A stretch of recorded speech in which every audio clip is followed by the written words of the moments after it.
I remember I used to think fucking $1 million was so much money, and now I'm like, we do $1 million a week. What's the biggest heartbreak moment that you've had in the last 5 years? Yeah, I would say when we got smashed in the media like that. Media one, yeah. It was just disappointing. So I'm like, we haven't done anything wrong. Your life is your responsibility. It is nobody else's. 0 other people are responsible for your life. I agree. And if more people live like that, one, they'd be happier, because when you're responsible for everything good and bad, you're also the person that has all the power to fix the things. Today's guest is nothing short of extraordinary. He is a real estate trailblazer, a thought leader, and a living example that audacious vision plus relentless execution can rewrite your story.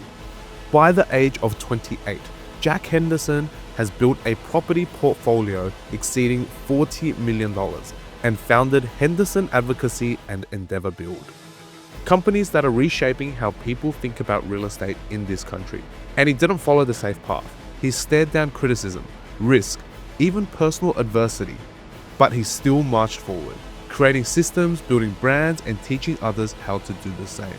A man who is not scared of controversy, to stand up for his beliefs and share the journey that he has been on. We discuss and break down what keeps Aussies poor and why the tall poppy syndrome in Australia will ruin your chances of building a life that you are responsible for. What was one piece of research that you did that was like game changing for you? The one thing that was game changing for me was...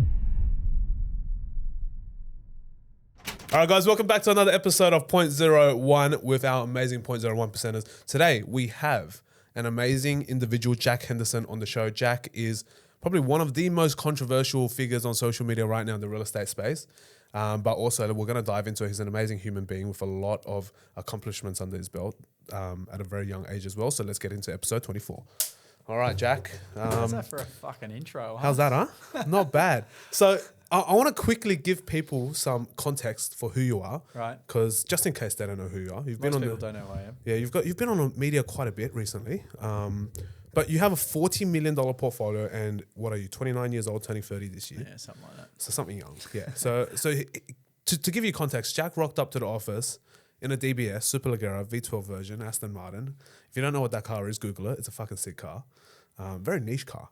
Not many people. why I got it. Yeah, not many people. I don't like have things that other car. people have. I know. I noticed. Not many people have that car, let alone would be having that on the dream board. Most people, it's a McLaren or which you also have, but also Lambos and stuff like that, right, for young guys. But you're very, very successful in what you've done. And I have a lot of respect for you. Ever since seeing you first on social media, probably about 3 or 4 years ago, time's probably wrong because, well, I mean, you know how it is. We don't know what year it is, what day it is. It's just, we just do what we do. But you're an expert in the property space. You've done very well for yourself, and off the back of doing well for yourself, you now have a shitload of clients, myself being one of them. So everything we talk about on the show, myself being one of them. So everything we talk about on the show today is not like theoretical. It's not bullshit. It's 100% my experience, even with you and your team as well. And there is no kind of like guesswork here. This is all legitimate. And to get you on the show is also, I'm very grateful for that too. So let's dive into it, Jack. Let's start from where it all began in terms of yourself. Where are you born? Like, are you born in Sydney? Wilberforce, bro. You know what that is? No fucking idea.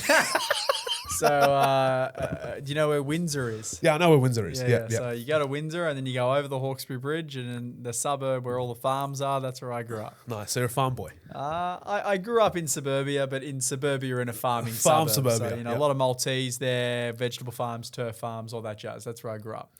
And I just grew up a normal Australian kid, went to public schools, got incredible parents. Mum and dad are still together now. I've been married fucking 40 years or something. That's so hard nowadays, man. Crazy, man. Crazy. And, I was taught, which I didn't realize at the time, but I've started to realize now, that I'm a little bit more self-aware, and you sort of reflect on like, how did I become the person that I am now?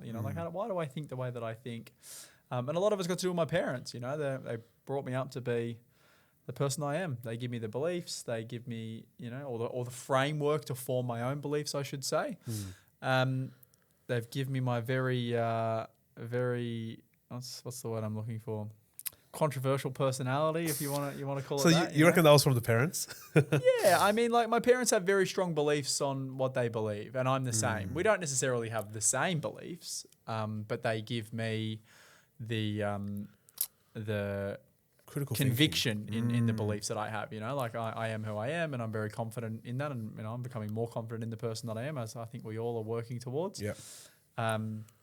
But yeah, I was super lucky. I've got, you know, awesome brother, great parents, stable household, and my parents fucking work their ring off, man. Like, Yep. you know, my parents are still, they're in their mid 60s now, and they don't need to work, but they still work every day. Yep.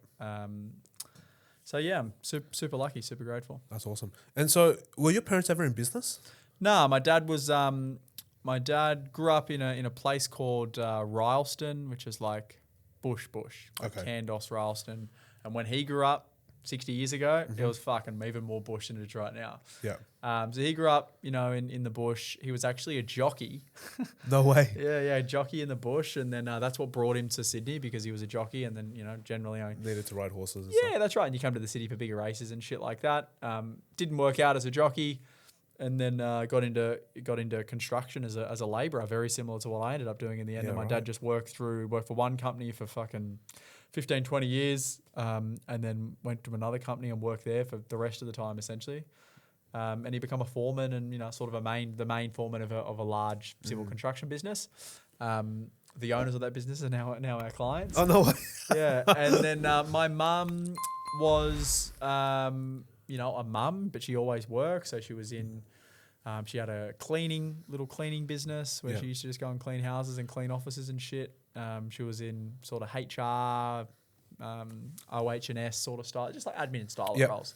So, I mean, nothing flash, hard workers, fucking save their pennies. The pennies look after the pounds, and, you know, they brought us up to be just, you are. yeah, who we are. Crazy. So So, nothing. no nothing silver over spoon the there, huh? top. Nah, I mean, look, we had the silver spoon that we had. Like, you know, if you're worse off than what I am, I've got a silver spoon, right? Like, if you had It's a true. harder upbringing than me, then you'd be like, oh, you got a fucking silver spoon. But like, the reality is, I had a good upbringing. I've still got parents. I had a stable household. That's rare. I'm starting to learn that's more rare than it is. 100%. You know, it's not as common as I think it is, because it was normal to me, which I think is powerful. And having you know, parents that don't just throw the towel in. Like, divorce is so common now, and I reckon the reason for that, and I know I'm generalizing here, but like, the reason for that is because people are weak. It's easier to give up than it is to work through it. It's easier to fucking go, oh, fuck this, I'm out. She's a bitch, he's an asshole, whatever it is. Yeah. You know, as opposed to going like, hey, we're on this fucking journey together. We're building a life together. Instead of just throwing the towel in, let's both be fucking self-aware and self-responsible, and let's learn how to be better communicators. Let's put the extra effort in. You know, I'm not perfect at this, but like, my parents they had lots of shit happen to them, as everyone does in their life. You know, they lost twins, their first kids Wow. they had, they lost them. You know, they had a lot of shit happen. They probably don't want me to share it, but they fucking work through it. 40 years is hard, bro. That's insane, man. Yeah. That's insane. Yeah, and you know, they're fucking 65 now. To be highly unlikely they're going to get divorced between now and whenever they die. So there's a good chance they might get 50, 60 years old, you know, 50, 60 years married. So I think all those little things, again, which I didn't realize growing up, which I look at now, and I look at a lot of the people I grew up with, parents are separated. Subconsciously, that's ingrained in you. You know, you're like, oh, well, my parents separated, so it's okay. You think it's okay. And I'm not saying it's not okay, but like, because I've seen my parents go through the tough times and they work through it and fucking are still together now. And my partner, who I've been with now for 8 years, same thing. Wow. Her parents have been married for forever and a day. So all those little things that I didn't take, you know, I took for granted growing up, now I'm like, fuck, all that stuff forms the type of person that you are. Yeah, 100%. No, I agree. I think it's so important that people realize that our parents, our sort of environment all plays a huge role in how we are as human beings nowadays. You could be an absolute fuckwit, and that could be just because of the environment and the upbringing that you had. But to be the person you are, the viewpoints, the values and all of that is all taught through parenting. And there was this one thing that my cousin said to me that I remember very well. He's a good mentor of mine as well. He goes to me, Alan, whoever you find in your life, whether you hire them as staff or whether it's a friend, you're not not there to play their parent. You're not there to be their dad. And the values that they should have had was meant to be taught by their parents, and you're not there to do that. So if they don't have it, it's not their fault, it's their parents' fault. Your job is only to be there to help guide them, see different and see new perspectives. And I thought that was very, very powerful. But it's good to see that from your perspective. Your parents are married, your partner's parents are married, you guys have had a long relationship, and that makes a great foundation for you as well. For sure. And like you said, so many people, bro, divorce is so common. And I mean, as guys, it would suck to go for a divorce because half gets ripped away from you every single time too. But it's not. I mean, the divorce thing was just an example of like, growing up. You as a kid, your parents are the ones that you look at the most, 100%. right? You look at how hard they work. You look at what their habits are. You look at the way that they talk. You look at the beliefs that they have, and that's what forms you as a human, right? So if you grow up in a household that is, where quitting is normal, where fucking blame is normal, where no self-responsibility and accountability is normal. Conflict is resolved through emotions and outbursts. Like there's, where communication is just everyone gets angry and like all that shit, which I took for granted then is now the way that I'm like, oh fuck, so that's the reason I am. That's the reason I'm like someone who doesn't give up on shit. That's the reason that I fucking love to win. That's the reason that I'm a someone who takes things personally and makes sure I get revenge. Like it's because of my parents. So yeah. Anyway, yeah, really grateful for that. But there was no like, here's heaps of cash, Jack. Go and fucking go and make more money with the money we already have. My parents give me much better things than money, and it was the ability to go and make it. Yeah, 100%. And I think that's super powerful. How was it like growing up for you? Did you ever go through school, get bullied? Were you like the smart kid in class? What was that like? Yeah, so I didn't. I hated school. So my brother was 4 years older than me. He got bullied a lot going through school. Got bashed a lot of times, and it didn't have. And you went to school out near the bush, right? In Wilberforce. So I went to Wilberforce Public School, then I went to Hawkesbury High School, then I went to Windsor High School. Yeah. I sort of saw my brother. Like my brother, the older brother always goes through everything first, right? Yeah, so me being the younger brother, same thing. I'm now reflecting on this going, oh, so that's the reason I am. So, well, the way that I am is because my brother went through school. I saw him get bullied as the younger brother. And like, what can you do? You're like weak, like you're not going to help your older brother get bullied. It's usually the other way around, right? 100%. The younger brother gets bullied, the older brother helps. So, growing up because of that, seeing my brother get bullied, I hated it, man. So I never took shit from anyone. Like I did Muay Thai for a lot of time, for a long time. I had a pretty bad temper. So I had a very different experience in school to my brother. And I was a smart ass and all the rest of it. So like I got expelled from 2 high schools. I got asked to leave one, and then I got proper expelled from the second. Yeah. But I just hated school. I hated being there. I had this viewpoint of like, oh, what the fuck's a teacher going to teach me? They're a teacher. If they knew about the fucking world, they'd be out there making billions, and they're not. They're teaching me out in Windsor. Yeah. So, which was the wrong viewpoint, right? Teachers are great. They've got their place in the world, and they're probably passionate about what they do. But my view was I want to learn from someone who's built what I want to build, right? So, I got booted from school. And then I just went and worked with my dad because I didn't have a license. I was 15 years old, still living at home, and my dad said, well, you're not sitting at home doing fucking nothing. You're going to come and work with me. So you literally, the day I got expelled, the next day I was up at 5 o'clock and in the car and civil construction. That was my life for the next 8 years. Oh, shit. Yeah. To your early 20s. 23, yeah. Yeah, wow. Yeah, so from 15 to 23, 8 years. With your dad. Crazy. 6 of it was with dad, 2 of it, or 3 of it I left and went to Newcastle and worked in the mines, and that's where I met my missus and stuff like that. Oh, wow. Yeah. No way. What was she doing there? So I had a girlfriend growing up. When I say growing up, from sort of like 17 to 21. Yep. It was awesome, saved for a house deposit together, and then just before we were about to buy a house together, and I already had 2 properties. I was like, fuck, like if I do this, it's like locked in. Yeah, it's like, am I really sure that this is the right decision? Am I really sure that I want to be with this person forever? And, I had all those questions going through my head, and I was like, I'm not sure. That's the reality. I'm not sure. And I was a young guy, and I fucking, as you get older and you're making more money and the life looks more bright. So, 100%. Anyway, we broke up. I got with this new girl who happened to holiday at the same caravan park we used to holiday at every Christmas in the entrance. And I was good friends with a brother, and Anyway, yeah, got with her, moved to Newcastle because of that, Yeah. and that was my connection originally to crazy. Newcastle when I was 21. So Yeah. Wow. What a we've story. been together. We've been together ever since. That's fantastic. So that's so interesting. So you were already in property during that time you were working with your dad. Yeah. So from 15 to 18, I was obviously working 6 days a week. I was probably clearing $1,000 to $1,200 a week as a 15, 16, 17-year-old kid. It's fucking pretty That's good money. fucking good money, bro. When I was 15, I was making like $400 a week. Yeah, because I was just a labourer, right? Like Yeah. I was earning probably, I don't know, $25 an hour or $30 an hour or But some doing like shit. 60-hour weeks, or 40 Yeah, so 10 hours a day. We'd work from 6:30 to 5 or 6:30 to 4:30 or some shit every day. You get your allowances in construction, so you get like a crib allowance or a meal allowance. You know, we didn't have lunch and what's before lunch, like fucking recess or whatever. Breakfast. Yeah.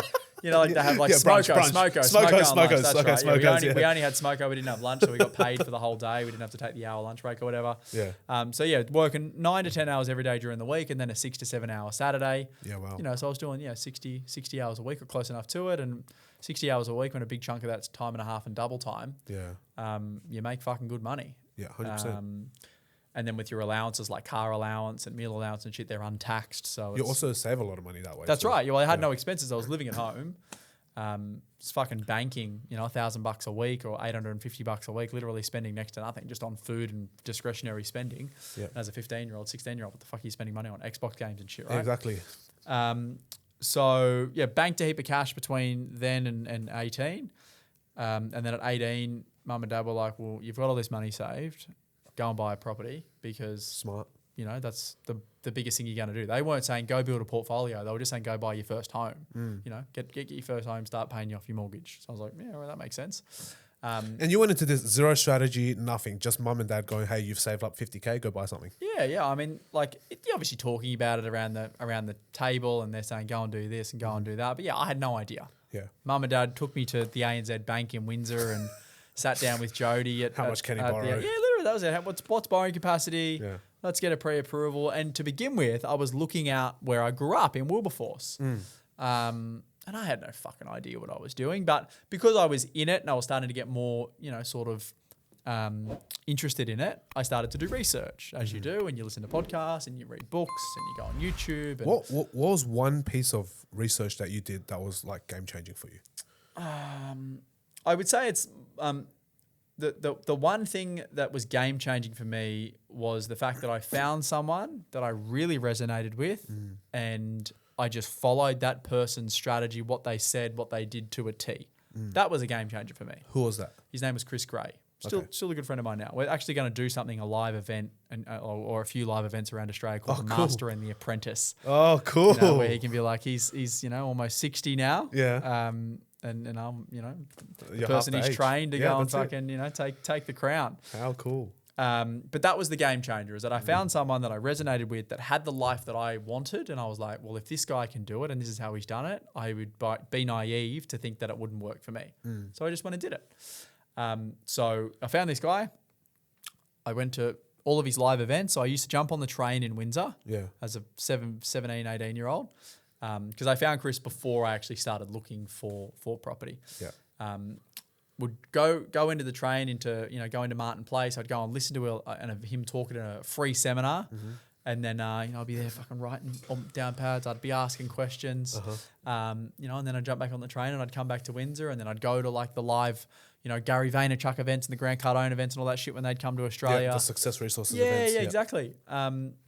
And that was the game changer for me. It was like, because where I grew up, you're not exposed to that. Like Rich, where I grew up, was you had a house on the Hawkesbury River and you had a wakeboard boat and you had a Land Cruiser. Like that was rich to me. And I was like, fuck, I just want that. Not a bad lifestyle, to be honest. Great. That's great, Yeah, right? But like when you understand the world, it's like, that's not rich. That's right. That's right. But to me, that was like, I wanted that and I didn't have it growing up. And then, finding someone that had the yacht on the harbour, they drove a Lambo, they fucking lived in a harbour front apartment in Double Bay and then Darling Point. I was like, fuck, I'd never been exposed to that before. And then going to the live events, going to the seminars, I bought a charity lunch that he auctioned off for $1,500 and actually had lunch with this guy. And that was the thing where I was like, fuck, I I can create this life. So that was the biggest game changer. Crazy. And that was all prior to first property number one? During and like it was prior, The process. during and post. Oh, So wow, okay. prior, it was just doing the research. Yeah. Not that like I wasn't that interested, you know. But I was looking in Wilberforce, found Chris. Chris bought properties in the eastern suburbs. I was like, well, if he buys there, I should buy there. So that's why I bought my first 2-bedroom apartment in Coogee, Yep. which I still own today. And then after I bought the first one, that's when I got really interested because I was in now and I was like, fuck, this is. And you've put a big chunk of money into it as well. Yeah, so exactly. It's worth it. It's worth it. You've got a vested interest, right? And then That's for right. the second purchase, I actually ended up using Chris Gray's company, like just as you work As with a- us. as a buyer's agent? Yeah, that's right. Yeah. I use Chris.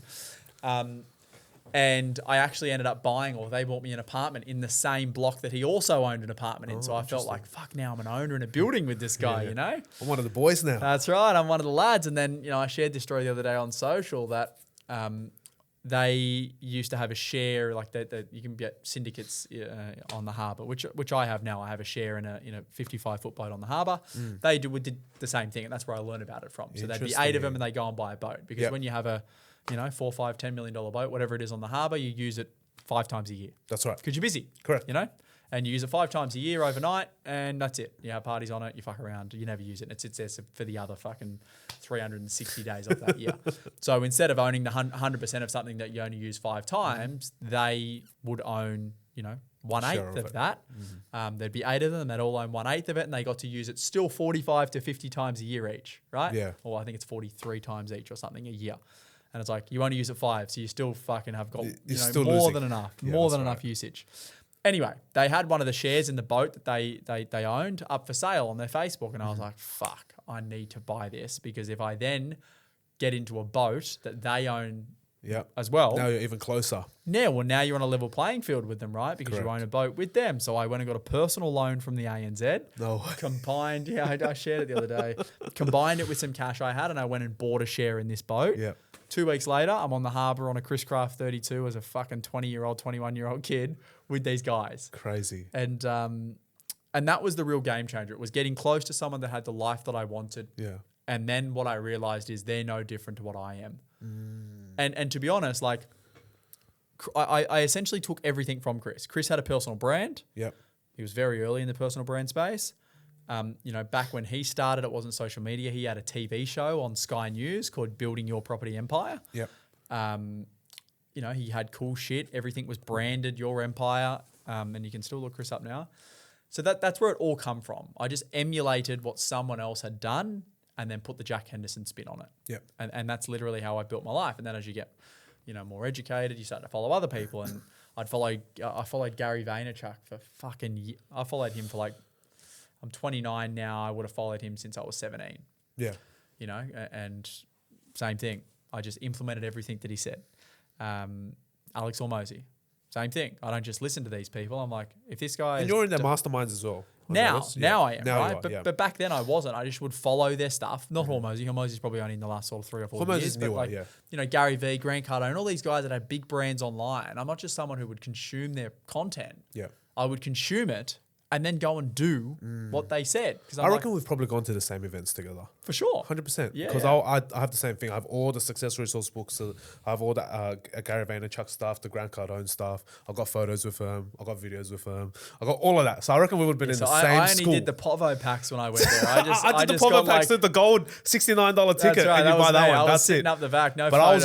I usually what I do was I would wait till backstage finishes. So that was my strategy was when I finished the event, I'd have a full book of notes. I wait till backstage finishes, then they're leaving, then I catch them, and then I get a quick one-on-one with them for 5 minutes. And then we do a Solid. video together or a photo together, whatever it is. So it was always smuggle my way in. That's Find right, you time. gotta, and man. You got to chase, man. At the end of the day, these things that you want, these people on stage, you can be those people one day, as you are doing right now. sure, yeah. It's just you have to choose that you want to, you got to put yourself in the position to go and chase that. 100%. So, I mean, we're probably going to talk through a little bit more of my story, I'm assuming, but, what the life that I've built thus far has really just been from following in the footsteps of other people who have been there and done it, doing what they do, doing what they say, and adding my own twist to it. And here I am. there's not too much else to it, you know. Yeah, Like, and I you've know done it sounds pretty well. simple, but it's like it's the reality. Well, I think life is pretty simple. Success is also pretty simple, but it's not easy. That's what it is. I think that's what people get confused is the word simple and easy are very two different words. It is quite simple because when you actually break down someone extremely successful, there's probably only a few multiple components that need to be put together. The other shit that comes with it, the problems, the taxes, the this, the loopholes, the that and that, you have to play different games. But the main components of success, I would say, pretty synonymous between everyone. I would say the same thing. Yeah. And you've hung out with Richard Branson on his island, so it's like Underwhelming, believe it or not. really. Yeah, because again, I've realized this as I've gotten around wealthier and wealthier people, and Richard's obviously a billionaire and a famous one, but I've met a lot of people who are a lot richer than Richard. Richard White, for example, the Australian billionaire, who's sort of 3 or 4 times as wealthy as Richard Branson. Yeah. And what you realize, or what I've realized, I should say, is there's nothing super impressive about them. I before meeting these kinds of people, I would put them on a pedestal. Like, wow, to get to that level, you really must be incredible. Special, yeah. And look, there's an element of what they've done that is special, but like the crux of it is they've backed themselves. There is an element of luck. There is no doubt about it. It's right time, right place. I know that for myself. And the right project or service or offer, it's whatever like, it is. It's getting in the right boat. It's being in the right place at the right time. It's being prepared to act, and it's having big old balls and fucking all the other qualities you need, which is like resilience and grit and fucking I never say never attitude. But like as humans, like you could sit there we could sit on that lounge right now with Richard Branson, and he would talk and have a conversation and fucking burp and need to do a shit and a piss just like you and I. 100%. Like that's the reality. But I didn't understand that because I used to look at these people and just be in awe of them. So Richard's a cool guy. I mean, the most impressive thing about meeting him was fucking going to his island, and it's like, this is where this motherfucker lives. It's like a $500 million island. Yeah. That was the coolest thing. That's crazy. Yeah. But when I was on Richard's island, he had issues still. Like that was when Virgin Orbit, I think, which is the Virgin Galactic no, space one? Not Virgin Galactic, Virgin Orbit, which is the company that was trying to fight Musk's. What's the one that he sends the SpaceX? Yeah, but where he sends the fucking, what are they called? Satellites into the thing. Yeah. So Virgin Orbit was the right, and that went bankrupt. While I was on the island, that was in the bankruptcy files. There you go. So here's this guy worth $4 or $5 billion US, and like he still fucking has failures too, 100%. But I've met some really cool people now. I'm in a group called YPO, which like nearly every single Australian billionaire is in that, and globally it's like a huge organisation. So like your Atlassian founders are in there, Jack Cow and fucking Lindsay Fox, like all these guys are in YPO. Yeah. And I'm a very small fish now in a very big pond, so I get to like mingle. But that's with all these awesome, people. though. That's awesome. Yeah, that's very, very cool. I think if you're the biggest fish in the smallest pond, there's no point even in being in there, right? So 100%. But I'm essentially just rinse and repeating what I've done since I was 17 years old. I met Chris. I learned everything I could from Chris, and I can still learn from him, obviously. But by and large, I've learned as much as I can that'll make the biggest difference in my life. And then I needed to go to that next level. I'm like, who's the next person that I can emulate, right? Yeah. So right now, it's like Hormozy. I'm in his masterminds. I traveled there 4 or 5 times over the last 12 months. I fucking execute on everything I learn. I don't just get the fucking books and post photos of them. Like, man, I'm doing it. yeah, you're there now. Yeah. And when I get to the level where I can't learn from him anymore, which will be a very long time, then it's like, who's next? So I just find the person that I resonate with and that has what I want, and then I just fucking execute. I love that. So what do you think's the next goal for you then? What's the end? Or not the next? Maybe what's the end goal for you? Is it billionaire status? What is it? I want to. I definitely want to. I want to be a billionaire, and I don't want to be a billionaire because of the money, right? Like, I mean, fuck, it's nice. It'd be amazing, but you're already pretty much at your level now. You can have anything you want already as it is. Yeah, I can't have a jet. Yeah, not yet, but soon. I can't. There's a lot I can't have, but I mean, day-to-day shit, cars, fucking holidays, whatever. I can do all the that shit. that people think is extraordinary. You can pretty much have most of it. Besides, like the big boy toys, you can pretty much have most of it. The supercars, the nice properties, whatever, branded stuff, jewelry. The things that people think make you rich. You can have all of it already as it is. We just did I just got back from a holiday in Europe, which was pretty fucking wild. We did a super yacht in the Med, and that was like a bit of a wow moment. I was like, fuck. And that was the one where you guys saw Bill Gates' yacht like right next to you guys. Yeah, and fucking Lance, what's that guy's name? Lance East Lance Exotic Stroll. Lee. Oh, Lance Stroll. Yeah, the guy who owns the Formula One. Yeah. His boat was there too. Anyway, that was a fucking cool holiday. But you still feel like a peasant because we were on a 120, 130 foot yacht. Yeah. These guys are on 250 and 300 foot yachts. You know, like fuck. Like we're all rich, but these guys, there's levels. There's different levels. So the goal for me and the thing that I love is not like the money and all that shit, but it's the achievement. It's like, you know, as you break through these levels, it's like it's exciting to then become the person and develop the skill set that you need to then get to that next level, right? Because I know I said they're not that impressive, these billionaires and stuff, but like what is impressive is you don't get there by chance. Sure, 100%. You need to be in the right place at the right time, you need to choose the right vehicle and all that, but you don't get there by chance because you need to be skillful to be able to get there.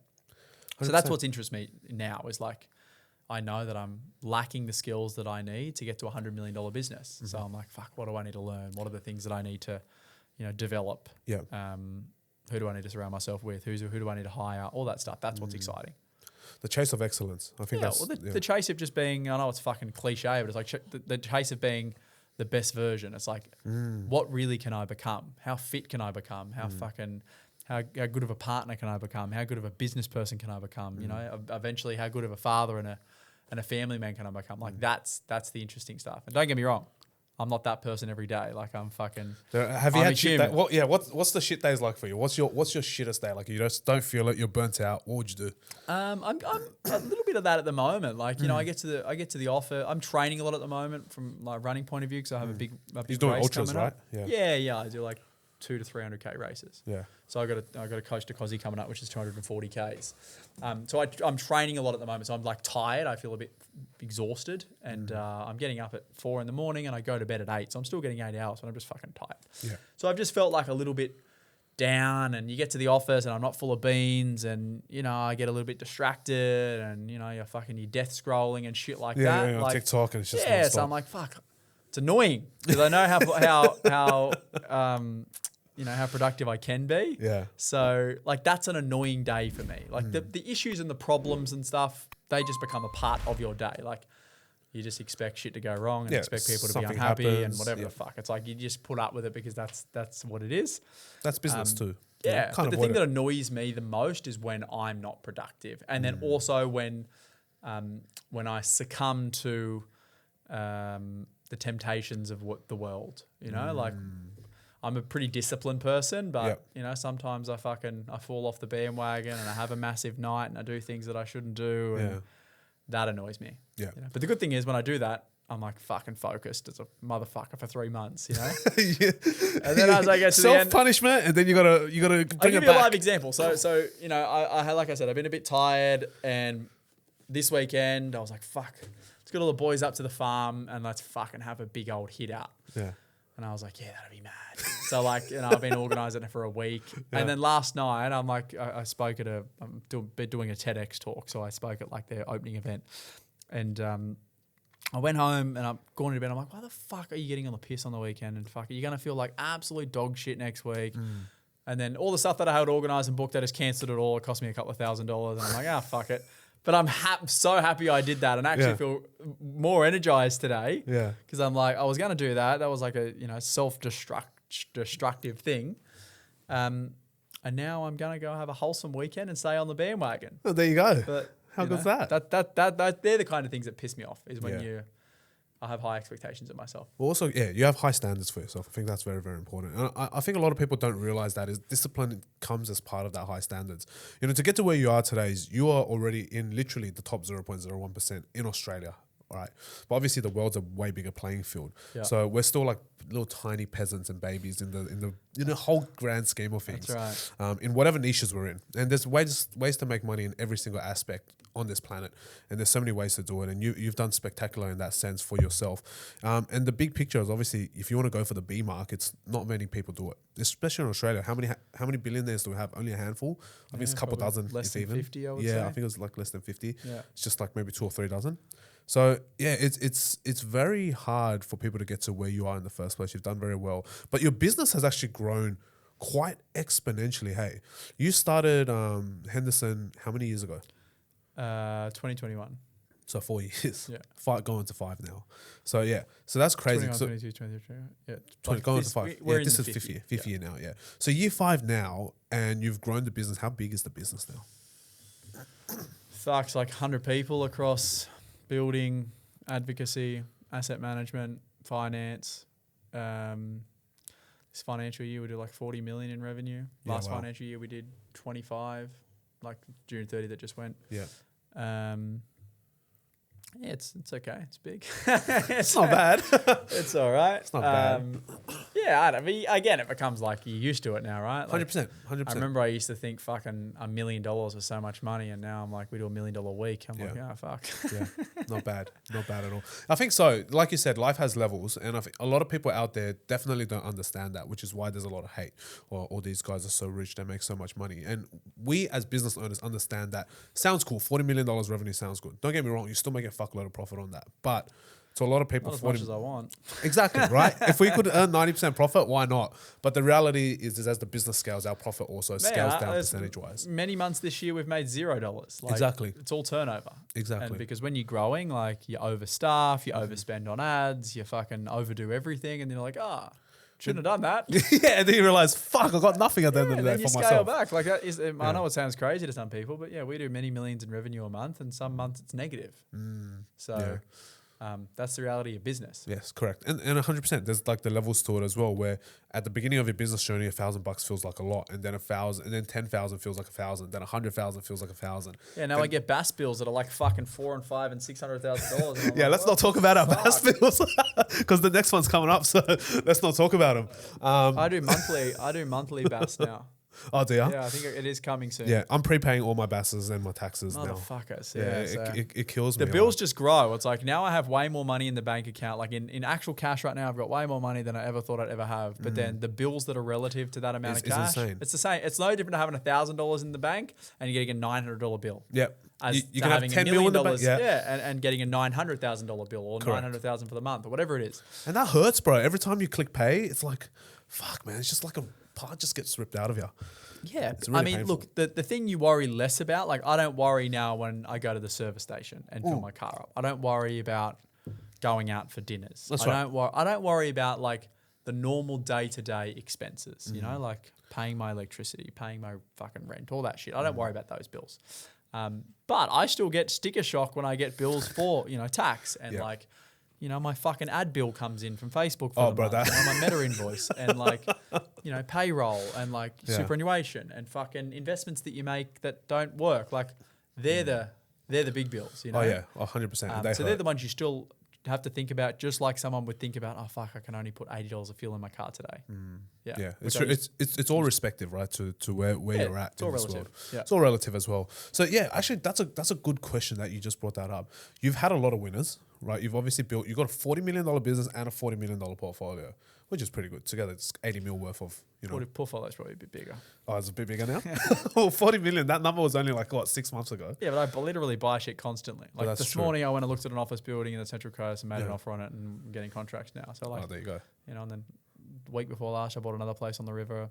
Month before that, I bought another apartment in my block. Oh, there you go. Yeah, tomorrow I'm going to look at another farm. Yep. So It's gonna be 50 it's mil like by next week. people just, I actually get those comments all the time, like, oh, how the fuck's your portfolio grow like that? And it's like, well, fucking, because I'm doing shit all the time. And you're making money too.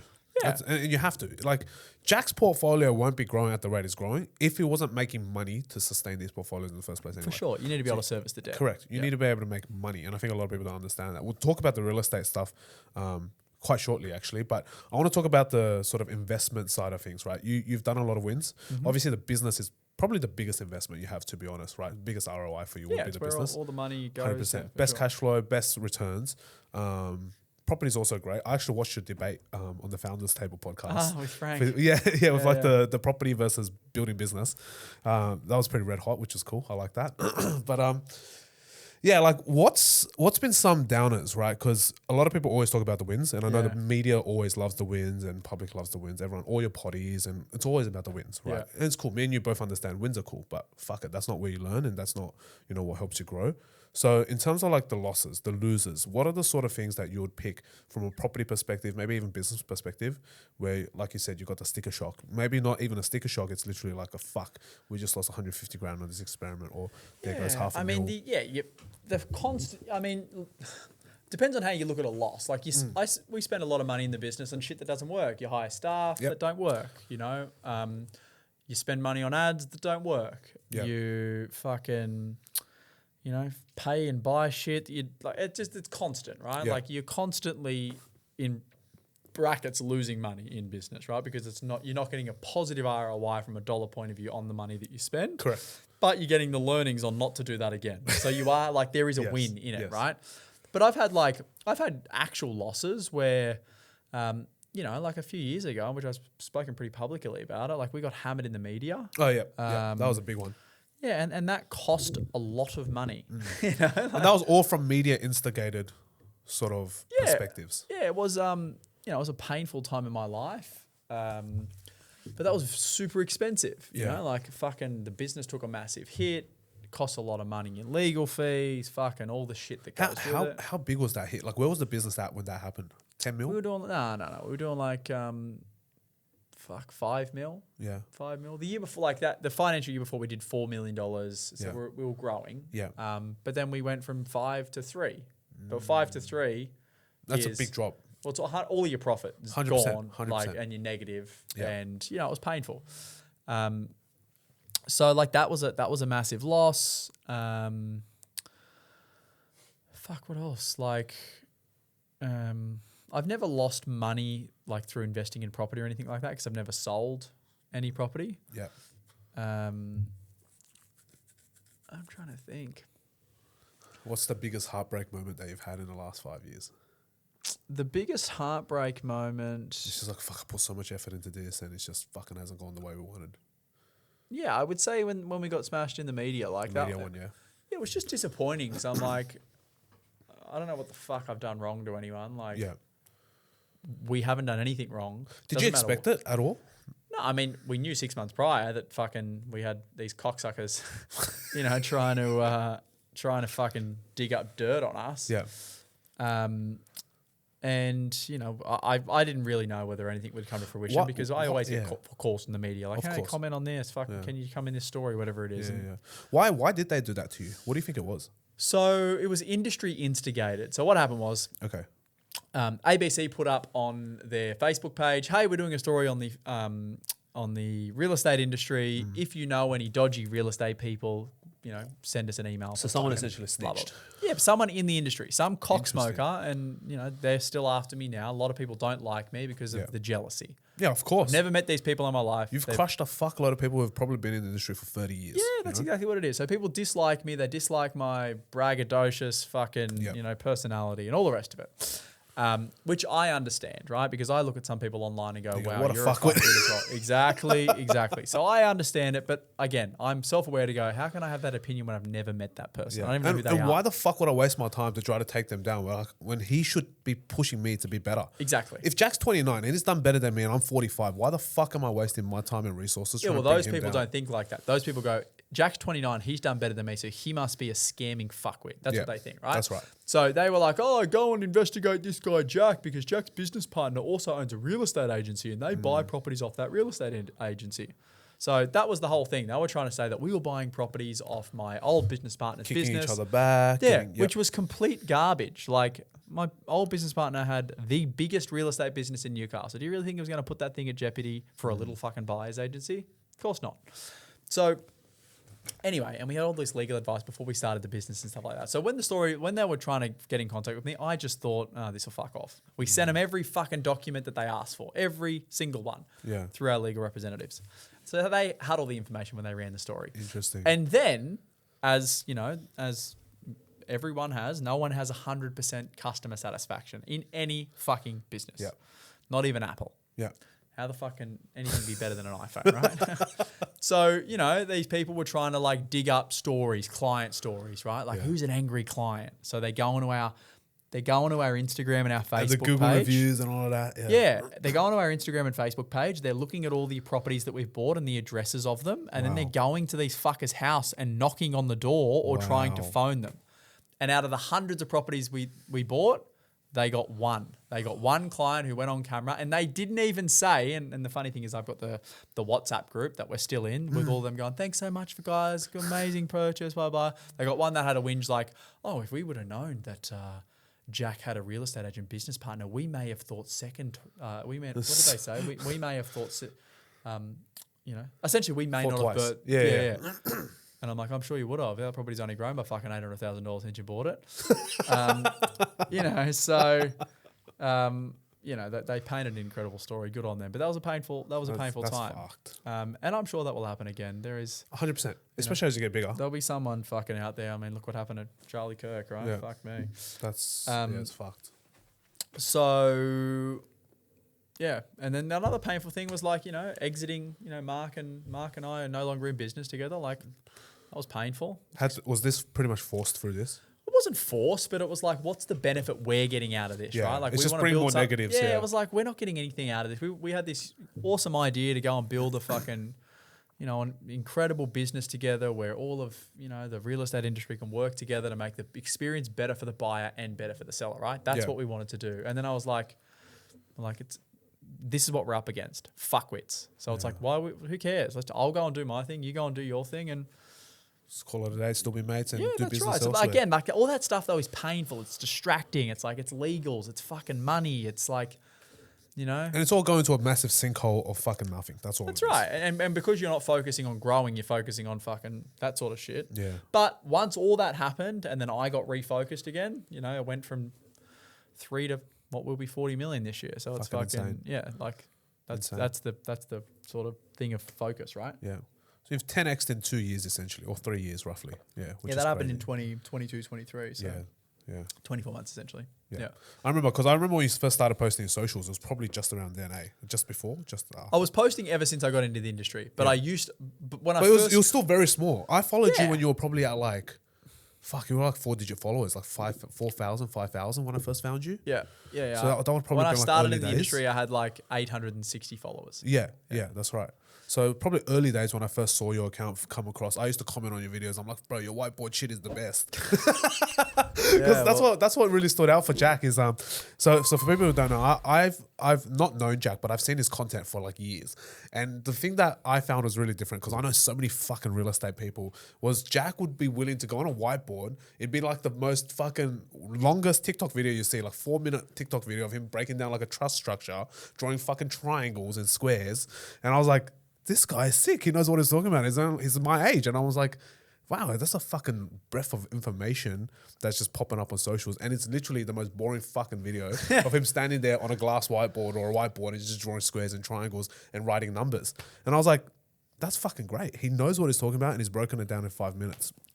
So that's what really attracted me to you. Yeah, I was doing content for years before then, though. Because when I Yeah. first got into the industry, my first hire, who now runs my Newcastle operation, was Sam. He was my first employee. He was Sam's great. Sam's He sick. was a videographer. No way, Sam was a videographer? Well, before he was a videographer, he was an aircraft maintenance engineer. Oh, wow. So, and He's he's now now a great buyer. videographer, and he fucking buys hundreds of properties a year now. Yeah, he's a gun. I used to be in the owner occupier space, so I cold call buyers, find someone that'd say, yeah, you can go find my house and I'll pay you a fee for that. And then I'd go out there and be driving around the eastern suburbs trying to find these people houses. And that's how we started. And then, from there I sort of started sharing more of my investment philosophy and my journey and blah, blah, blah, blah, blah. And then obviously our business sort of pivoted into the investment space. Yeah, right. Very interesting. Yeah, like you've had a like a massive exponential growth to the business. But the big contributor for that, would you say would it be the social media aspect of it? Yeah, I mean, like media is marketing, right? So it's Correct. like what used A to component be of it. Yeah. newspapers and television and radio now is social media. So Correct. like it's just marketing. So I'm obviously pretty prolific on socials in terms of the Australian real estate and sort of wealth creation sector. again, but I just follow what everyone else is doing, right? So like the red hat, for example, like that's not a coincidence. The reason it's this color red is because of the MAGA hat. So I'm like, people will see it and they'll be like, gets people thinking, right? Yeah, I saw a comment today. I fucking cracked up. It was like, what do you think this guy's all about when he fucking parades himself around as if he's wearing a MAGA hat with his no name on it? What a fuckwit. And I just couldn't help but laugh. Yeah, and then, you know, like you look at anyone that has a big brand online and they all have their look that they, you know, they're like identifiable by in all their videos. So like Hormozy has the wife beater and the fucking... Yeah, and his no strip. Yeah, that's right. You know, Andy Elliott. Love him or hate him. Short shorts. That's right. No strip. The shirt. Gary Vaynerchuk, like super recognizable. Ryan Serhant, like they've all got their own look. So I was like, fuck, I don't have that. In every video, I wear something different. Yeah. Because I'm always wearing different clothes. Sometimes I'll dress up, I dress down, I'm inactive or whatever. So I'm like, what's something that I wear constantly that could never change? I'm like, red hat. So I have different words on the hat and shit like that. Today I put the flamingo one on, but that was my thing where now in every video or 99.9% of videos you see the hat. So people don't even need to know my name. They're like, oh, that fucking guy with the red hat. Yeah, that's awesome. So yeah, media's been, you know, sort of a game changer for us. And it's the only thing that sort of separates us from anyone else, right? Is like brand. So it's like, why would someone use me over someone else? Why would someone pay me 3 or 4 times more than they pay like, you know, a no name? Yeah. And it's no difference to the reason that someone lines up for fucking 2 hours to go and get a Louis Vuitton handbag versus they can walk into a Guess shop down the road or a fucking, you know, whatever it is, some handbag shop and just get a $50 leather one. And it's like, it's perceived value, right? Bernard Arnault is the master of that, you know, like, fuck, I don't know if anyone's been to the south of France recently and been to any beach clubs, but he owns a lot of them. Fucking next level. The prices they charge, the crowd they get there. But yeah, it's been huge. Brand has been a big part of our business, and it's, you know, strategically how we've grown the business. When you've got a brand, your ads perform better as well. But at the same token, you also need to have a good product or service. You can't have a good brand and a shit service because it will only last so long. That's right. Yeah. You'll get washed out for sure. The negative feedback loop, eventually catches up with you.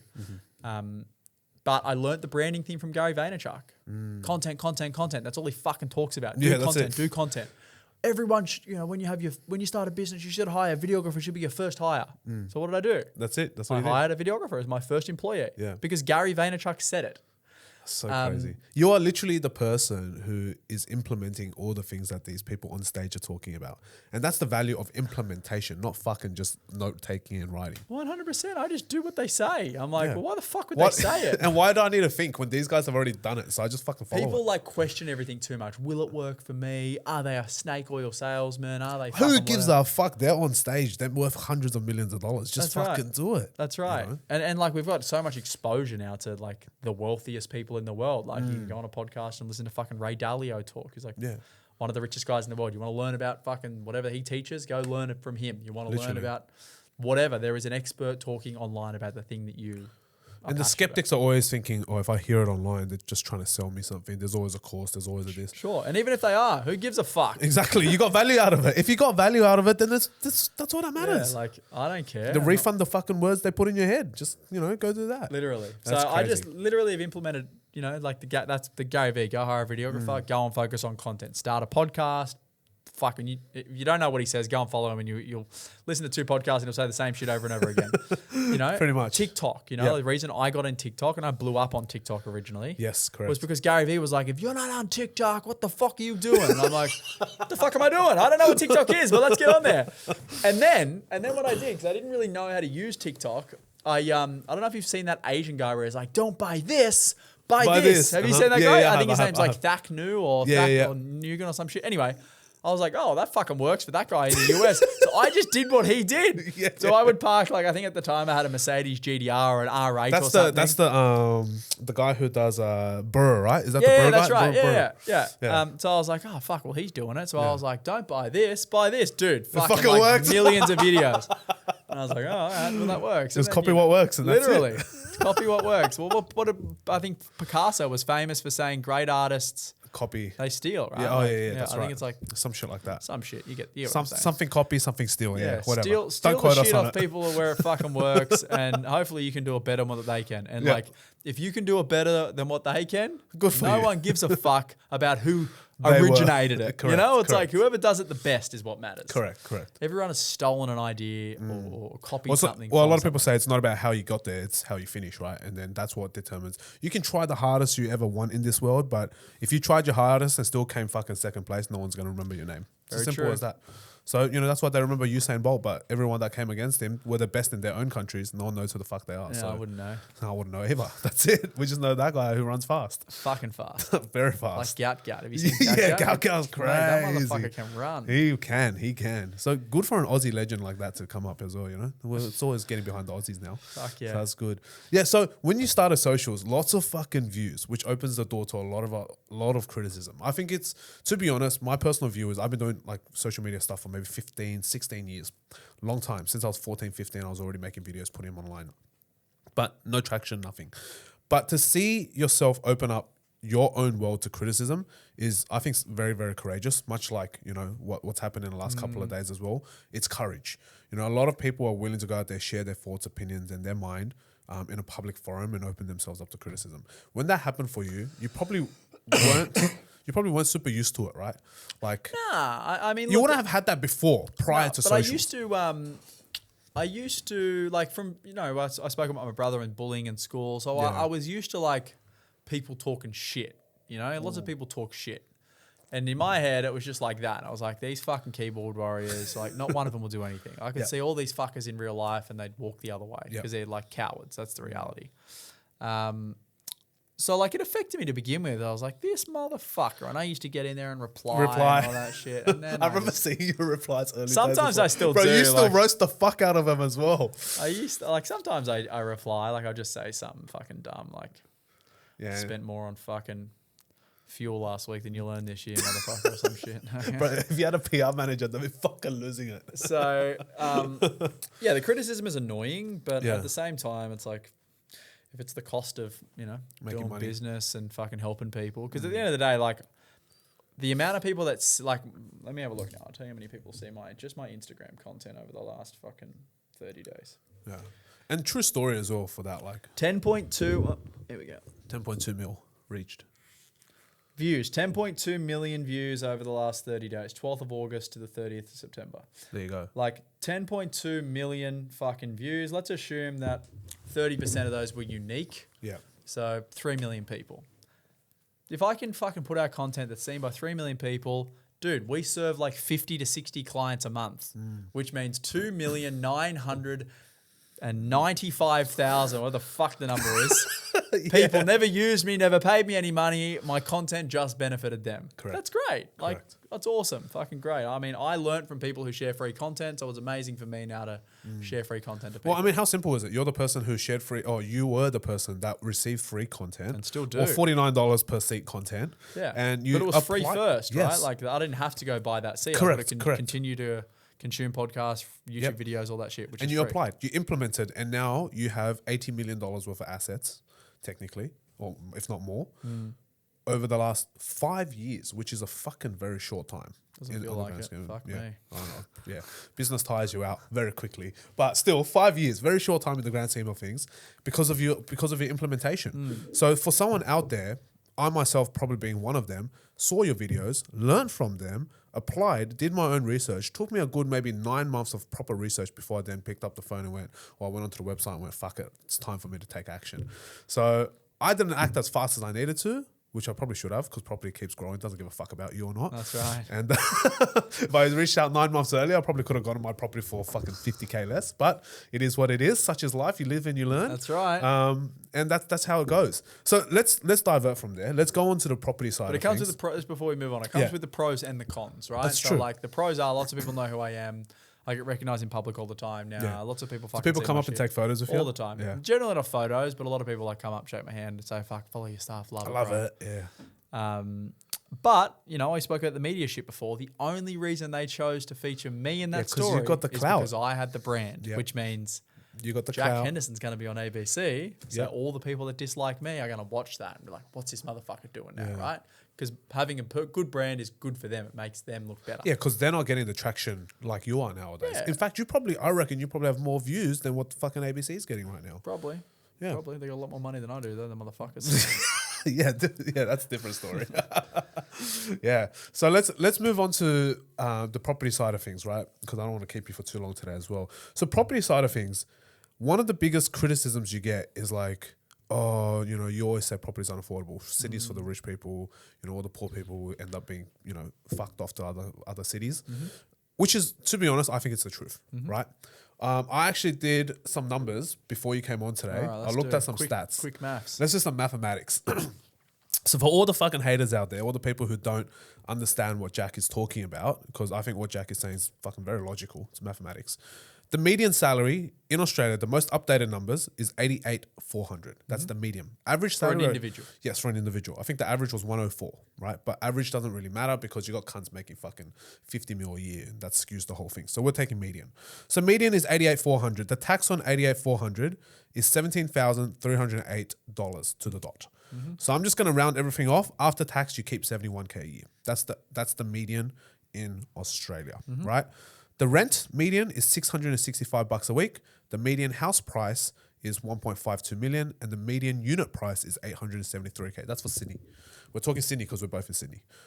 So I was like, so Jack's obviously been criticized a lot because he I goes. did some numbers too. Oh, Keep did you? talking, Oh, keep yeah, talking. we'll do numbers. But Jack's criticism is always, oh, Sydney's so expensive. Like, you know, it's all you guys fucking being landlords that makes us priced out. We're going to have to be renting forever, this and that, housing crisis, too much immigration, all of this la-di-da bullshit, right? So I wanted to kind of dive into that. Yeah. And also... These are going to make for banger reels. I love this. We're all both marketing people, so we fucking know what makes good videos. But on that note, Yeah. there's a lot of people who say they can't afford property, but you always say it is the fucking easiest time right now to buy property in Australia, right? sure. And so there's a conflict there with Well, it's the easiest it's ever going to be. Yes. That's the reality. Okay. Was it easier 20 years ago? Who gives a fuck? We're not there. yeah, So here's the thing. It's so funny. I was only doing this morning. I got to do a TED talk, and I Yeah. was like, "What the fuck am I going to talk about in my TED talk?" So I was like, "This is a good topic." So the issue that we in Australia have is we use median values for everything, right? And we use median values of Sydney, Melbourne, Brisbane, and we use these values in major cities. And we say that property, let's just use Sydney because that's the example we've been using. Sydney has a median value of 1.5. Let's assume that it is 1.5. Is it 1.5 million in Sydney? Yeah, what did you get? I got this. This is the number I pulled for September data. That's That what I would got. be just for September, the $1.5 million sales Probably, for yeah. Sydney. Yeah. So let's just say that, you know, it's $1.5 million, 1.4, 1.3, whatever it is in Sydney, right? For a house. But the issue with using Sydney as the benchmark is Sydney is a global city for wealthy people, right? Australia's a big country with 26 million people who live here. Now, if you went to the US, so let's just say that we use Sydney, which is the major city, the most expensive city in Sydney, and we use that as a benchmark to say housing is unaffordable. Let's go to the US. If you're in the United States of America, or any fucking country for that matter, but let's go to the US and go, what city would you use to benchmark median value? Probably New York. Okay, why would you use New York? It's probably a major city, But huge. is- Everyone goes there, or LA. Is one of New those. York, what's New York for? Business. It's for rich people, right? Yeah, rich people, Wall Street. You reckon you're born in the United States of America in Arizona and you go, fuck, sucks that I can't afford to buy a house in New York. That's true. You want to give a fuck. You don't care, right? Yep. Why? Because New York's for rich people and that's accepted. Which is the reality of Australia. We can't keep using the same metric that we used to track house prices 50 years ago because Sydney is Australia is no longer just a little island that's south of the fucking rest of the world. 50 years ago, there's probably only population of 8 million or some shit? Tiny. No If idea. even. Let's do it. Let's fucking do that. Hey, hey GPT, what was Australia's population 50 years ago? I love that. This is some live shit for you guys. This is some live fucking juice right here. So we used the same data to say 13.9 million. So it was half of what it is right now, essentially. So we used the same data and the same city that we used 50 years ago. Like, people need to get with the times, right? It's not the same. So let's go back to what we said before. You use New York, right, as the example. So let's assume that. New York. What do you think the median income is for an individual in the US? In the US? Yeah, median. It's fucking low. It's like what, 35 grand, 40 grand US? It's $40,000, right? In Australia, you said it was what? 88. 88, yep. 88. So it's $40,000 is the median income in the US. What do you think the median price is for an apartment and a house? In the US? No, not in the US. In New York, right? Because people talk in about New York. median Yeah, Sydney let's talk value. about New York. Oh, fucking median house price in New York is probably like fucking 5 mil. It's a lot of millions. Yeah. Unit probably like 2. That's just my guesstimation. I have no idea. Pretty I never close. did this research. So we have, in the US, it's 1.4 million for a house for the listing price in New York. Now remember, New York's not just Manhattan, right? So 1.4 million. Yep. How many times 40,000 is 1.4 million? It's about 40. Close to. 35, yeah. 35 times median income. Yep. But would we say that New York is in a crisis because the average person can't afford a home there? You wouldn't. 100% no. Because it's New York. No and way. who lives in New York? Rich people. motherfuckers. 100%. And that's Sydney. Like, whether you like to accept that or not, 27 million, 28 million people we have in Australia right now. Let's assume that that's 35 to 40 million. When we have a 35 to $40 million population, are we still going to use Sydney as the median valley to say whether houses are affordable or unaffordable? No. So what I did was I spoke to GPT, because me and GPT are friends. You got the insight, the glass. Yeah, we got the shit, right? So I said, well, let's assume that instead of using outdated data, because let's accept that as countries get more developed, cities get bigger, they become for the wealthy. Where does the average punter live? They live outside of the major cities. And if they need to commute into the cities, they commute. Or they just start to, that's how we have urban sprawl, right? We build out areas. And that's also why there's all these cross-city tunnels now. There's all these new transport that's being built up, even though Australia's slow as fucking doing it. But it's happening. So if we go, well, let's exclude Sydney, Melbourne, Brisbane, Perth, and Canberra as the cities that we're using to do medians. Now, major cities. I'm not going to run through the ins and outs of what is classified, like in Sydney, what suburbs are included in the median, Perth, Brisbane, and all the rest of it. But it's not the whole of the fucking state. It's in relativity, it's a pretty condensed area. Yeah. Call it Now, 30 kilometres in Whatever, diameter it's or some slightly shit. different in each place, right? Yeah. Because it depends on how big the city is. In Perth, it's much smaller versus Sydney. Now, if you remove those major cities from the data, the median dwelling value in combined regional areas is under $700,000. Now, if the median household income in Australia is over $150,000, that means that if we use data for a developing country, or the data we should use for a developing country, we're probably looking at a house that is 5 times the average income. Which is not for bad. an average house where average people should live. Average people shouldn't live in a rich fucking suburb or a rich area, and we shouldn't use a rich area's median values to say whether housing is affordable or not. Because the only reason property values in Sydney or Brisbane or Melbourne are where they are is because people can afford to pay it. That's true. Otherwise, they wouldn't be there. So if you're a punter and you don't earn a high income, accept that. And you have 2 options. One, go and live where you can afford to live. Oh, what happens if I can't live near my family? Tough luck. Fucking boo-hoo. Like, fuck Tough me. fucking ditties. Either go and earn more money so you can, and amazing that anyone has the ability to do that, or just accept that you're happy to earn an average income. You want to focus on your family. You don't want to have the stress and all the rest of it, and go and live where you can afford to live, because the world doesn't wait for you. So I just find that so fascinating that it's 656. It says the combined regional median outside the capital cities was $656,000 as of January 2025. And that's cheap as fuck.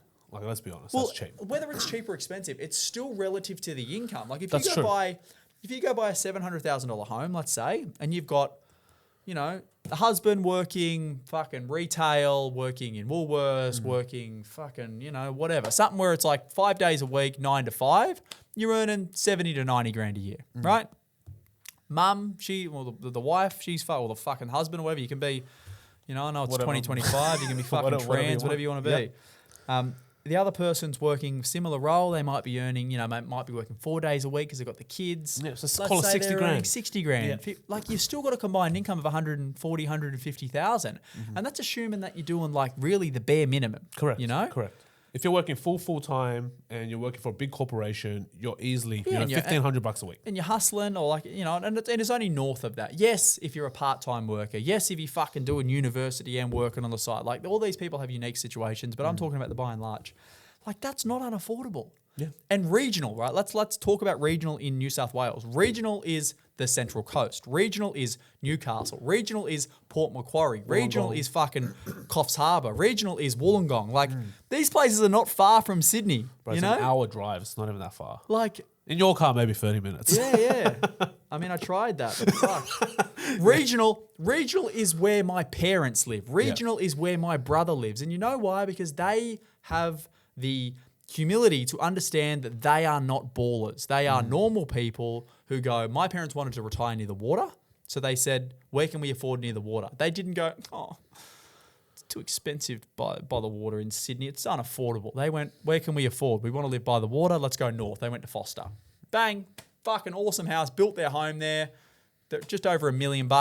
Mind you, they're fucking in their mid-60s. And they got a beautiful brand new home that they've built right near the water in Foster. Amazing. In Australia, in fucking Sydney, by the water in the inner west, like Drummoyne or something like that, that's a $8 million home. Easily. My brother lived in a suburb of Bligh Park, bought that house for 650 grand, 700 grand, wanted acreage because he was got a young family. Didn't go, fuck, can't afford acreage in Sydney, it's too expensive. He went, where can I afford acreage? Singleton or outside of Singleton. Same thing, $1 million, 15 acres, big house.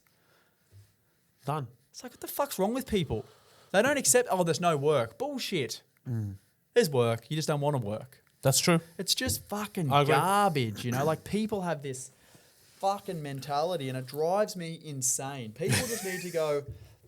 Everyone thinks they're better than what they are is the fucking issue. I agree. Like, I'm sorry, but if you work at an average job doing something average, like you are just the same as everyone else, right? And I'm not saying that to, talk down on people, but I'm just saying like you just need to accept where you're at. And if you're not someone who is doing really well or has a wealthy family that you go to inherit a lot of money or whatever it is, like these places are just not within reach. It's just like if you think about anything else that we buy, right? You don't get upset when you can't afford to buy an Aston Martin. Yep. Because an Aston Martin is for who? For people who have done well.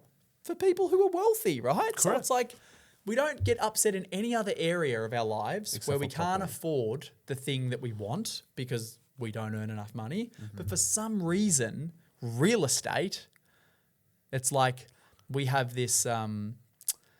I feel like it's kind of like a delusion because what happens is now that people go, I can't afford this property. So I'm going to scream to the government for help.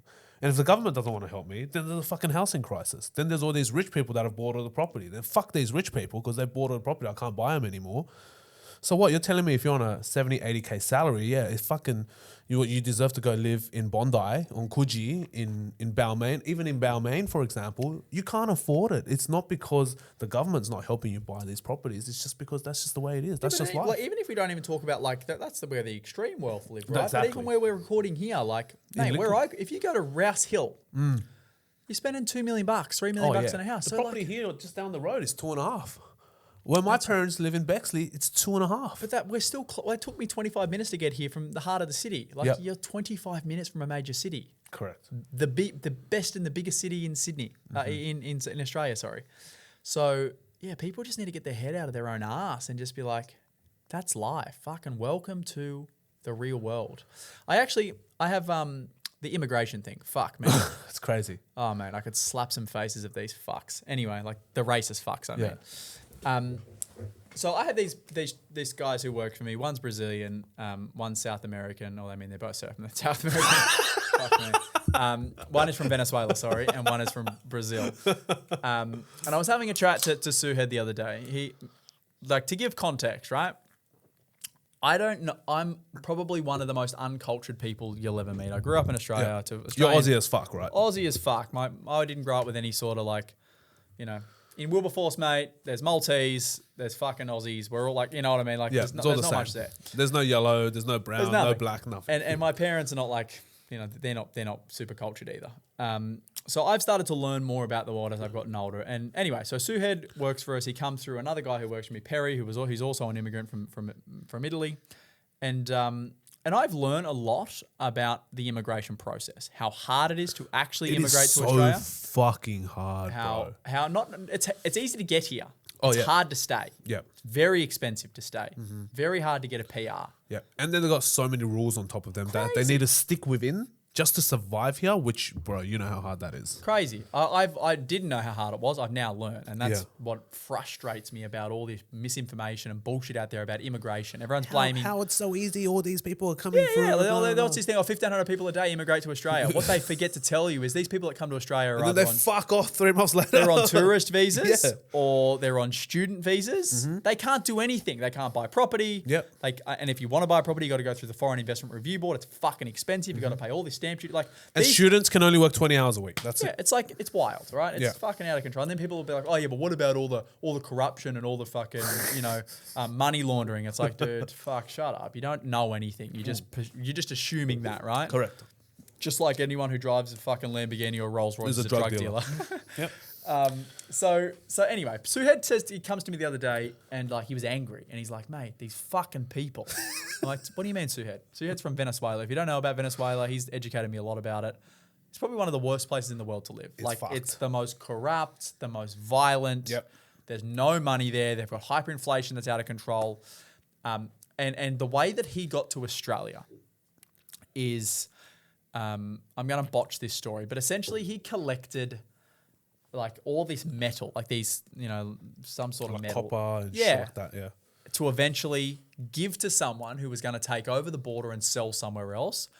And he fucking did this for years. And that's how he got his money to get a plane ticket to come to Australia. When he got to Australia, he said like he literally had almost $0. Might have had a couple of $100, right? Yeah. And a couple of $100 Australian dollars in It's Venezuela. a is a fuckload lot. of money for him, yeah. So his friend come to Australia first, and then he come to Australia. And the way that he got started to make a little bit of money in Australia, he's like, okay, let's assume he had $500, right? He would go and buy something cheap on Gumtree, and then he would resell that thing. And then he was living with a friend when he got here, like someone else from South America. And then he eventually got into like door-to-door sales. That's how he met Perry. He was selling like HelloFresh and shit.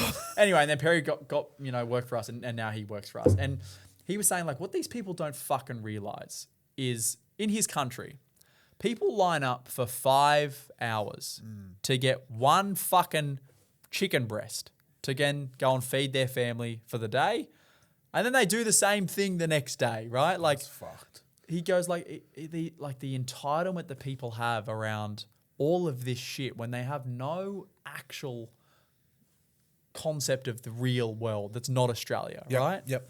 They're talking about champagne problems. And I can't for a minute sit here and go like, I have this amazing perspective as well, because I don't. But like when you hear it from someone who's come from somewhere else where the country's fucked to Australia, looks at Australia as like the land of opportunity and works his ring off to try and make something of himself. And then he looks at the people in this country and he's like, you motherfuckers don't even know what you've got. Yeah. Like, are you an immigrant? My Were parents you are. born here? Yeah, I'm born here. My right. parents are first generation. So I know exactly what it's like, the immigrant mentality. I know all of that. I know how hard it is. My parents came with nothing as well. My parents had to scrape every dollar they could to come here. My grandpa fought a court case in China for 14 years, slept under a bridge. He won the court case against the government because they wrongfully imprisoned him. And then the government gave him a little bit of money. He used that money to send my dad to Australia. That's how my dad got here. My mum, her parents scraped up everything they could. They were landlords in China. Yeah. They scraped up everything they could.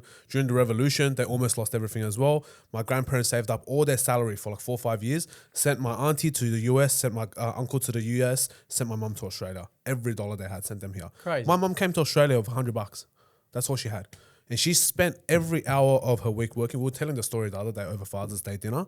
And she was saying when she was in Australia, the first month she was here, she made $40. And she lived off that. $40. Crazy. Man, it's like, insane. I think Aussies, I'm not saying Aussies in like white Aussies, just in general, people born in Australia don't understand how lucky we are and to have what we have. And the entitlement culture with this new younger generation, the Gen Zs, these third, fourth generation immigrants, because our parents would have all came from somewhere. Yeah. The entitlement is fucking insane. Yeah, it's wild. You don't understand what goes on in the rest of the world, how fucked up the rest of the world is. Yeah, and compared then to what we also have. like, you know, the blame that people have around, because like the reason I brought up the immigration thing, and I went on a bit of a tangent there, is because people now are like, oh, well, the reason we can't afford to buy property, It's because of these immigrants. or the reason there's a rental crisis is because of the immigrants, and it's just not true. Like, Yeah. immigrants, until they are permanent residents of Australia, which is the most expensive and timely, like if someone comes to Australia today to become a permanent resident, and one of my clients is like one of the biggest immigration lawyers, Tracy, is Yeah. one of the biggest immigration lawyers in Australia. She's been on my podcast. It's a 5-year process, minimum 6-year process, and like it's the most expensive fucking process. Tens of thousands of dollars for Every year, Yeah, they've got to correct. pay for fucking the visa. They've got to pay for their education. Like if you're on a student visa, you got to do your education. And it's like double fee for students, and it's international fees, and then they got to pay cash. It's fucked. mate, and you know, and then they get, even if they become permanent residents, then they work their fucking ring off. They live below their means. They're not entitled, and guess what? They can buy a house. But the person who's born in Australia can also buy a house. The difference is the person in Australia wants to live like a king. They want to have the Mercedes at 18, buy the Rolex at 21, go enjoy their life. Even if let's say they don't want to do that. Let's just say they're just the average Australian punter. They still want to go on holidays. They How many Euro trips do we see on our feed? or even Bali, bro. To go to Bali now is 5 to 10 grand for an individual, right? Yeah. Like, where like the immigrant, they know, like, wow, we're in Australia. This Every is dollar counts, bro. yeah, we're in Australia, and like to actually be here, is like the greatest gift ever because they've seen the other side. Yeah. So It's a blessing, man. they eat rice and fucking, you know, chicken breast and all this shit that's not super expensive. Yep. And the reason I know this is because I see it in Yep. the world that I'm surrounded by from the people who've come from other countries. And they just build and they're fucking workhorses, Oh, yeah. They fucking work. you know. And I'm not saying everyone, right? Just like not all Australians are useless and not all Australians are workhorses. Not all immigrants are like workhorses and all of it, you know. Like there is exceptions to the rule, but by and large, you know, most people who immigrate to this country like think they're the luckiest people I agree. ever I agree. because they've come from a place that's war torn or fucking, you know, poverty ridden, and now they're in a country where it's like, what? You're telling me I can do this and it's not corrupt? Like, you know, like even people who come from Russia. I've got one of the guys who works with this. His wife's from Russia, and like the stories I've heard from It's there is fucked. like fucking out of control. You know, it's like that everything that you have can be taken in a minute. Yep.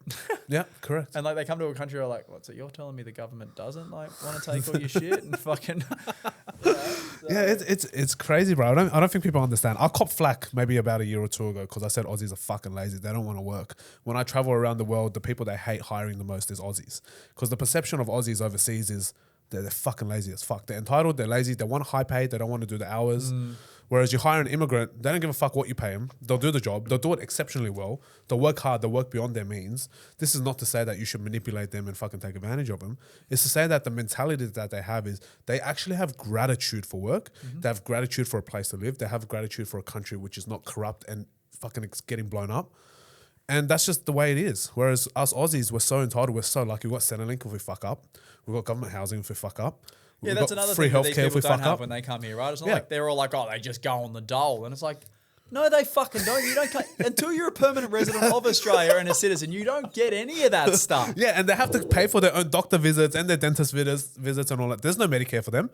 There was a girl that used to go to the gym that I was at. It was her last day before her PR, broke her leg, and it cost her 80 grand to go to the hospital because it was the one day before she got her PR fucking finalized.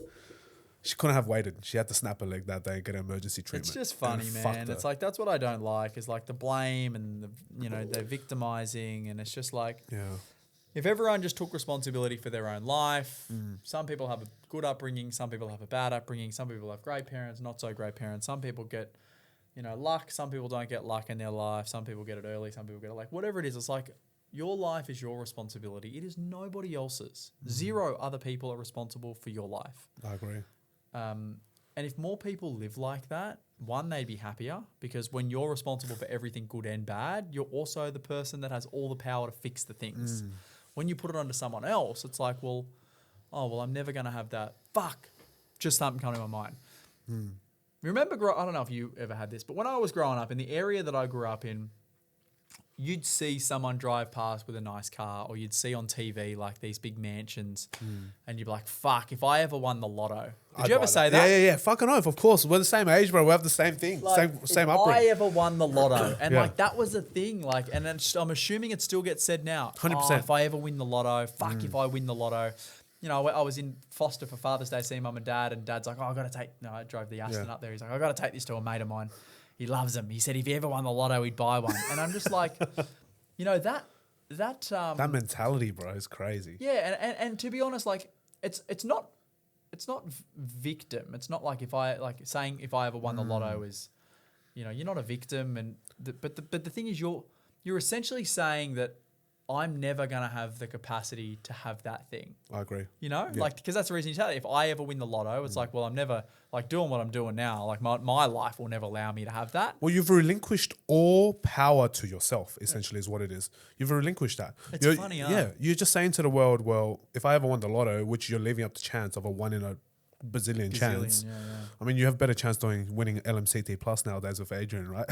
But it's True. yeah. So I mean, like, if I ever won the lotto, that sort of saying is just we're brought up with that because people never thought they were going to be rich. I mean, crazy, back in our huh? day, how crazy was it if you would ever meet a millionaire? Or if someone was a millionaire, or there was $1 million property on your street. How crazy was that? Yeah, I mean, fuck, the only properties in my area that sold for $1 million were on the river. Yeah, and there would have been River. mansions, massive, Acreage, yeah, huge.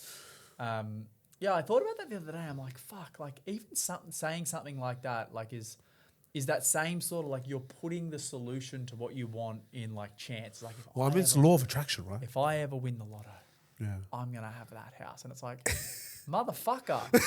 Work for it. Like, surely, you know, I have like this brain where it's like, if I want something, I'm not thinking if I ever win the lotto. Like, It's I'm how do thinking, I get there? Yeah, like this is What are how the fucked steps? up my brain is. Ready? So I have this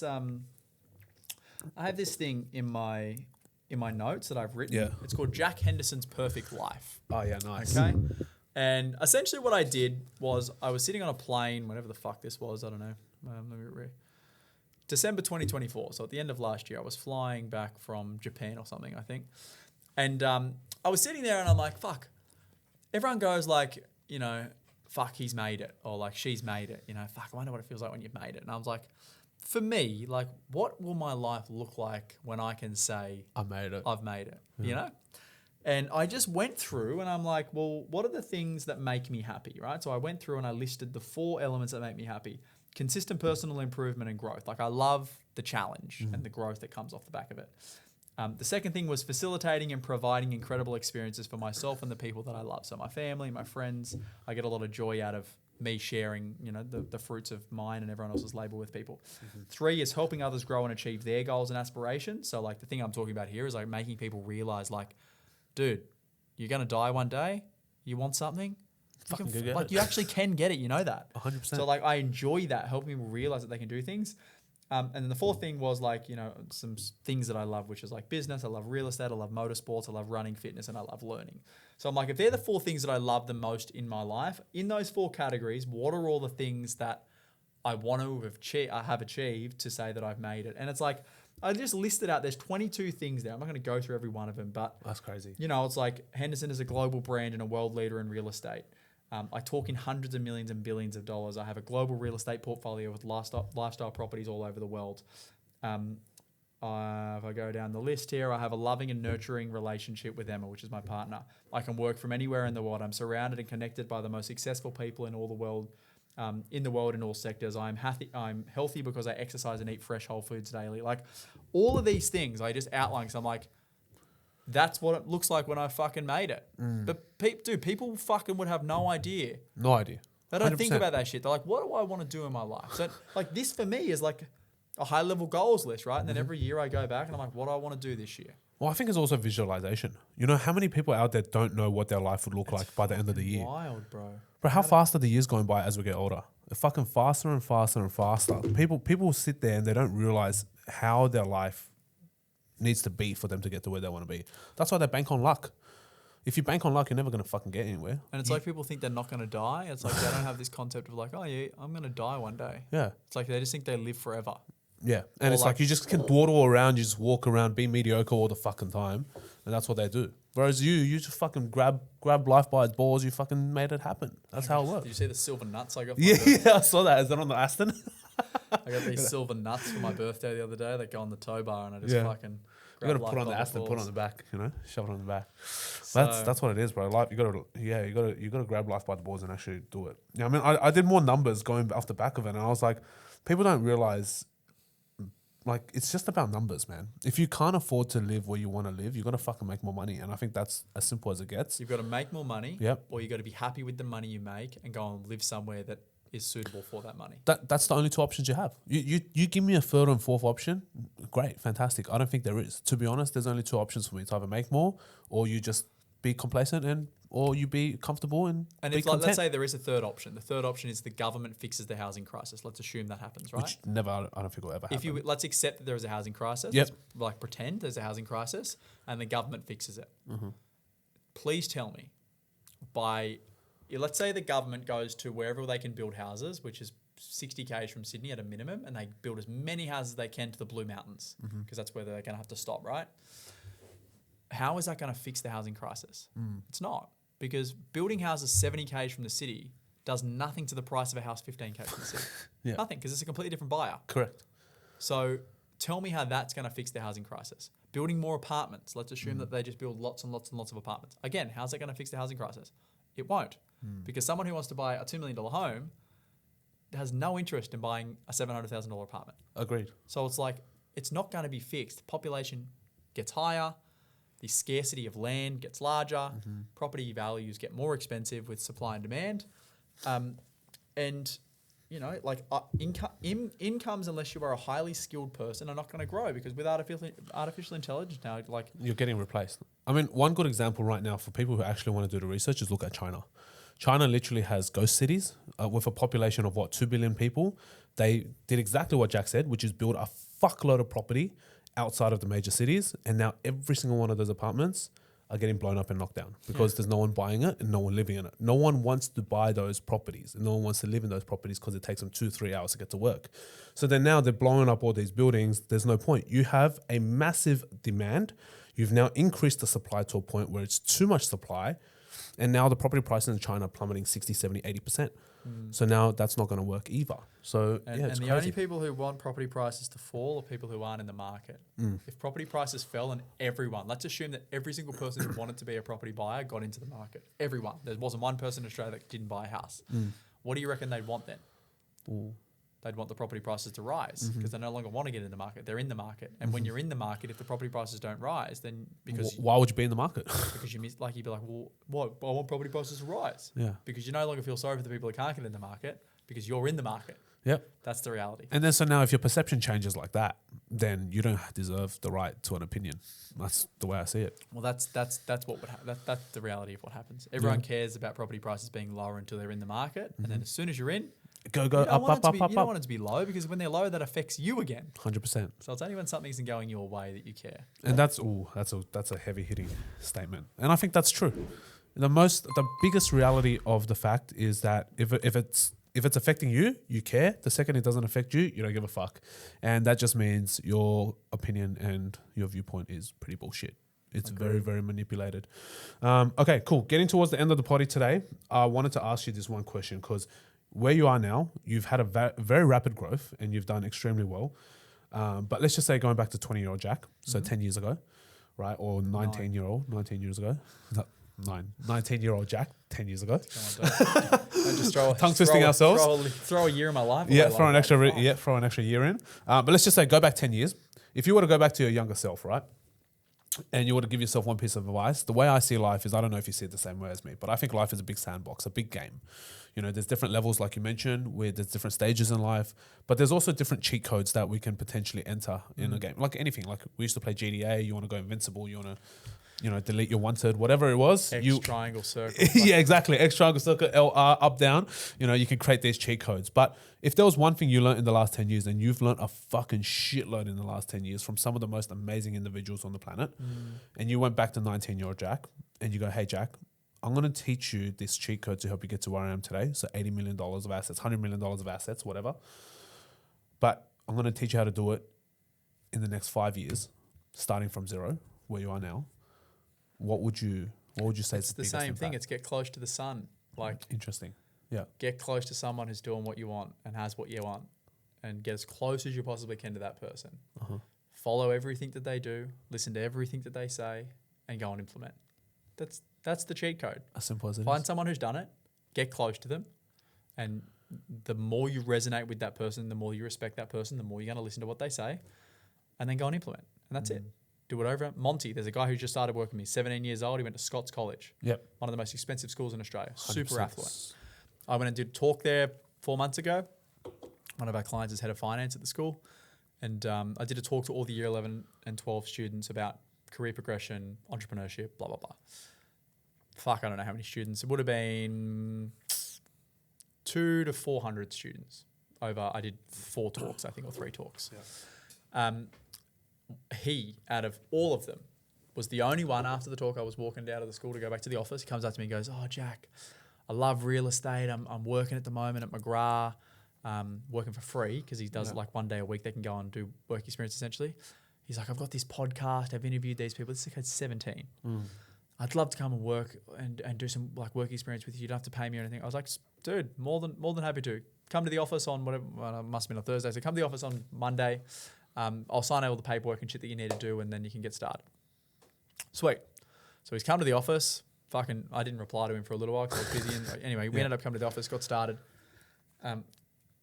He comes to the office on one day a week for a few weeks, and like jumps on the phone. This kid's like fucking sounds like he's a fucking 30-year-old sales killer On the phone. I'm like, "Dude, you're fucking really good at sales. Like, you're really natural talker." I said, "Do you want to work here like after school every day plus the weekends, like on Saturdays?" We're in the office. "Yeah, absolutely." I said, "I'll pay you for all this." Bang, got him on the employment contract. Wow. And this kid's 17, right? Whether you think I'm great or not great, he now has like direct access to me. Yes. He can learn whatever he wants from me. I leave the office at 6:37 p.m. I drive past his house. I drop him off. He's now in the car. How fucking good is that? But like, that's the power, right? And whether it's me or whether it's fucking the founder of Atlassian or whether it's the fucking, guy down the road who's got the construction company from your house, like, get close to someone that has what you want. Yeah. Do the things that the other 99% won't do. 400 kids in that room, 1 out of the 400 come and said something to me and reached out. Some sent me an email and stuff after it, but he's the only one that shot his shot. And, if I like forward project out, if he stays on the right path, stays close, learns a lot, like... He'll get his first property at 18. Well, like he'll have his first property at 18. He'll be on a full-time salary of 85, 90 grand a year. This 17-year-old kid, as soon as he finishes school in 3 weeks, he finishes HSC. I'll put him on a salary like I'd put a fucking 30-year-old on. Yeah. Because he's good. He's very good. And, mate, he'll save all of his money and he'll have his first property. But, like, outside of that, now he's around an environment learning from people that are 10x ahead of him. So imagine if you could stand next to me, like I've spoken on this podcast, but do it every day for 5 years. Yeah. How much do you reckon you'd learn? 100%. A lot. That's like I did with Chris Gray. Correct. And that's worth more than any salary you get. That's worth more than any money you make. So imagine he's 17 now. Let's just assume he turns 18 at the end of the year. He stays with me for 5 years. 23. 23 years old. He's done his apprenticeship. He's learned everything that I can possibly teach him. Yeah. He starts his business and or whatever he does. It's like that's what I would do. Yeah. And I did it, but I would have done it. I wouldn't have done anything any differently, but it's like get close to someone you resonate with, follow everything they do, learn as much as you possibly can, stay focused on that one person, because if you're trying to learn lots from everyone, you'll get confused and disjointed, and then go and implement. Well, I think that last thing that you just said is probably the most important thing for the younger generation now, because if you think about it, the Gen Z generation or the generation under them, I don't even know what the fuck they're called anymore, but they learn from everyone because of TikTok. You've got one hand crypto bros making millions a year doing crypto, supposedly. You've got the e-commerce guys, you've got the property guys, you've got people who are investing in stocks, the day traders, the swing traders, you've got the people buying leverage, then you've got NFTs for one stage. You have all of this sort of shit. Like Jack said, if you stick to one thing, one person, one mentor, and you actually follow their system, you can duplicate, if not 100%, 60, 70, 80. That's still better than anywhere you're ever going to be by yourself. Sure. Yeah, just do one thing and do it well. Powerful stuff. Well, thank you for joining us on the show today, bro. Thank you, man. We crushed that. Crushed Like on. an hour 40 or something. Hour 40, yeah. For? Oh, one more thing. Where do people find you if they don't already follow you, bro? What's the socials? Jack C. Henderson on Instagram, TikTok, Jack Henderson on Facebook and LinkedIn and fucking YouTube and all that Easy shit. as. And if you guys want to buy property or you want, Spotify, actually, on Spotify, yeah. And if you guys want to buy property and you want to link up with Jack and his team, they've done a good job. Actually, do you want to quickly touch on that? What's that? With my property journey? You got time? You're a good man, of course. Yeah, all right, let's do it. Because I want to actually share, because I think if people actually genuinely got value out of our conversation today, I want to actually give them some sort of benefit, right? I joined Jack maybe about, 5-6 months ago. I was just sitting there on the computer one day. I was running the numbers on the computer. I built my own spreadsheets. I did all of this. I had clients that are in real estate that do all sorts, like off the plan, property development, this, and this. I was fucking confused. Bro, I had so many options and I had cash and people were telling me, do this, do that, do this, do that. And I was like, I had another friend, buyer's agent, charged me 10 grand. Another one who was going to charge me 15, whatever it was. And I was like, what the fuck do I do? I ended up going, hey, this Jack guy, I've been following him for a couple of years. Same thing, giving free value. I thought it was fucking great. Yeah. And so I was like, you know what, fuck it. Let's book a call. And then bang, jumped on the phone. I think I spoke with Sam. I can't remember who I spoke with first. But then, yeah, like going through the journey with Jack and buying a property has probably been one of the most smoothest sort of experiences for real estate for me as well. I know I came on and did a whole testimonial thing for you the other day, but very good. Yeah. Fuck me, it was long. I know it was. I know they hammered me. But they wanted everything, so I was like, okay, I'll give them everything. But the reality of it is property is a game where it's.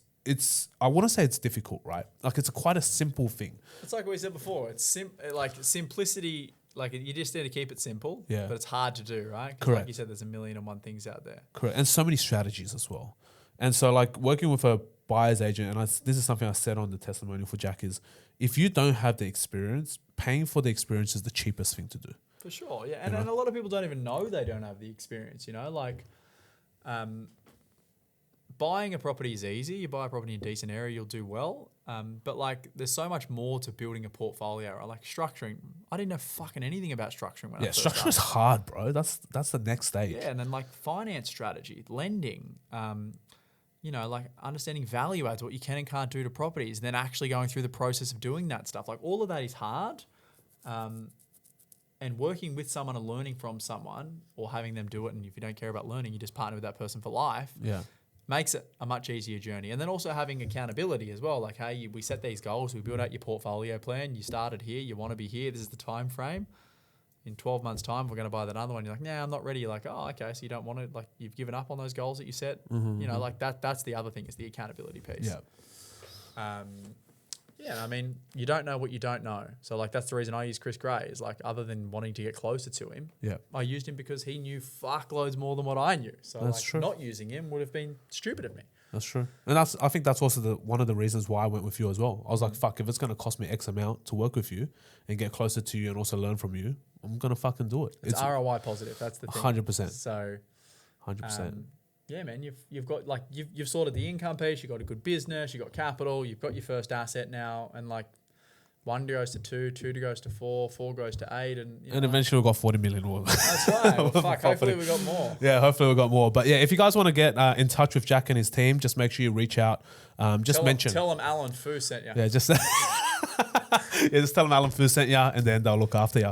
But yeah, if anyone wants to jump on the property journey with Jack, make sure you go check out Jack and his Henderson Advocacy. You're a good man, bro. Thank you, It's been a good appreciate it. chat. Thank you, it's been a great Appreciate chat. you. Enjoy Thank the you. drive home. I hope you have enjoyed that episode of Point 01.